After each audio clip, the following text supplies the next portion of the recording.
Hi friends, my name is Marina Shapelsky and I'm an immigration attorney and the founder of Shapelsky Law Group, an immigration law firm in New York, working with immigrants all over the United States and every state. Today's video is what happens when you pass your citizenship naturalization test, and then what happens. Basically, what happens after you pass that test. Before I start, I invite you to please become a subscriber. If you like to see these videos, you'll be the first to see them as soon as they get published on our channel.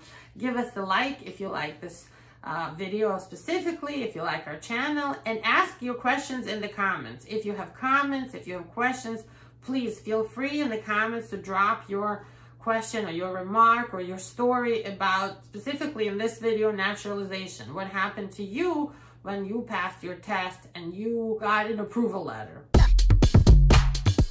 So first, let's talk a little bit about what happens before that, right? So you file the N-400 naturalization application. You have your green card for 3 or 5 years. 3 is for those people who got it through VAWA or through good marriage, so U.S. citizen, right? Everything was good. They're married for 3 years. They have their green card for 3 years. You can file 90 days before that 3-year anniversary, right? You file your application and you go to the interview. You do your biometrics first. Finally, they call you for an interview. What should you bring with you? You should bring your tax returns, your documents like passport, green card, birth certificate, divorces. If you have kids, just in case, bring their birth certificates. If you are not living with your kids, bring proof that you're paying alimony and child support on time. You should bring something to prove you're working, just in case. It's not always required, but I always recommend bringing it just in case. And be prepared to do the 10 questions about history and civics to show you can read, speak, and understand English, and you can write in English. They usually will ask you to write 3 sentences of the interview in English that they dictate to you. Let's presume all that went great and you receive a letter. Now, the letter could say 2 things. One, it could say that you completed, you passed your naturalization test, everything is good, but they need more time to review your case, right? The case is still under review. Actually, there's 3 ways. Another one could say you passed your test, but they need more evidence from you. Like maybe there was an arrest and you didn't bring a disposition. And the final good outcome is that you passed your test and you're recommended for approval of your naturalization test. Now, in some states, they will tell you, wait around, Mr. or Miss So-and-so. You probably will be able to do your oath ceremony right today in this building, later in the day, and they will be able to print your naturalization certificate and do your oath ceremony the same day. The same day you'll be able to become a U.S. citizen. So you had a test, you passed. By evening, you're a U.S. citizen. You'll have your citizenship certificate, your naturalization certificate. That happens a lot of times for people with disabilities. It happens in the smaller offices that are not as busy. Right? I've seen that happen to our clients. In other offices, usually these are the bigger offices that have a lot of people applying and interviewing every day. They'll tell you to go home and wait for the oath ceremony invitation letter, like an appointment letter, right? You go home, and if everything goes well, it'll take 2-3 weeks. You'll receive a letter saying your oath ceremony is scheduled at such and such date, at such and such time. Bring your green card, bring your country's passport with you, and fill out a short questionnaire on the back. That questionnaire has to do with any trips or any arrests you might have had between the time you passed your test and the oath ceremony. And when you go to the oath ceremony is a ceremony, just like the name says.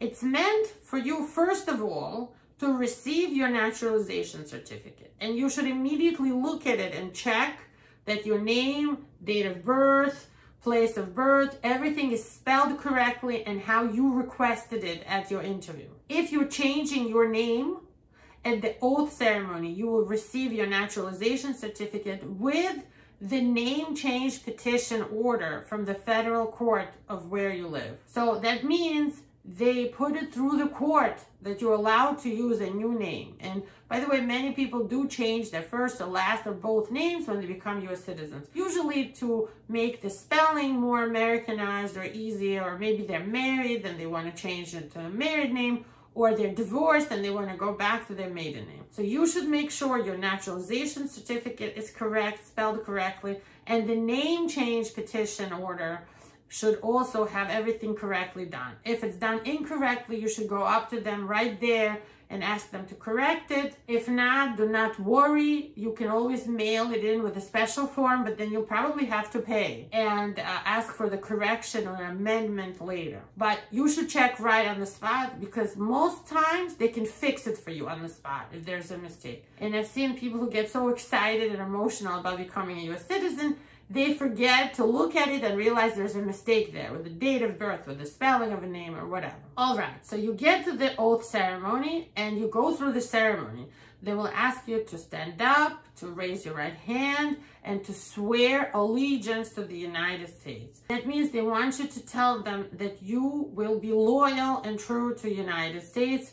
You renounce, you cancel all your loyalty to other countries and other citizenships, and that you will be able and willing, if asked, to serve for the American military or do civil work to help the military if there's a war or time of crisis and the United States needs you. Once you have your U.S. citizenship certificate, naturalization certificate, you can immediately file for a U.S. passport. You can also immediately file for a fiance or your parents the same day, or your siblings.